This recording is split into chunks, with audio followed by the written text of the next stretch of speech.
What is HIPAA? I get this question all the time. Actually, most people know what this is because they deal with it all the time. You go to the doctor, they make you fill out the HIPAA form. In 1996, the government made a decision that your health care information is private. That other people should not be able to access that information. So you need to disclose who you would like to give authorization to receive your medical information. Now, I have a great story that conveys why this is so important. It's not a great story, it's a horrific story, but it conveys the point.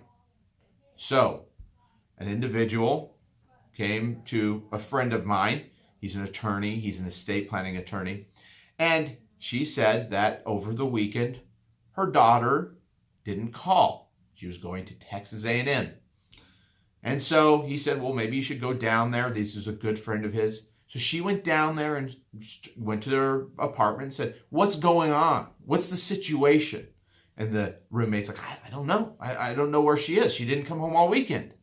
So, of course, she started to panic, and she went step by step and went through and went and visited every hospital.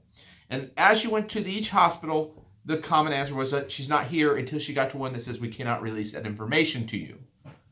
Well, this girl was 19 years old and says, you can't release, I'm her mother. You can't release this information to me. Why can't you tell me what's going on? She was very confused about this. Well, she showed up later and said, hey, my daughter's here, because she was smart and she figured out, the reason why. So she showed up, said, well, what's going on? Doctor says we can't release that information to you. I'm sorry, your daughter has privacy rights.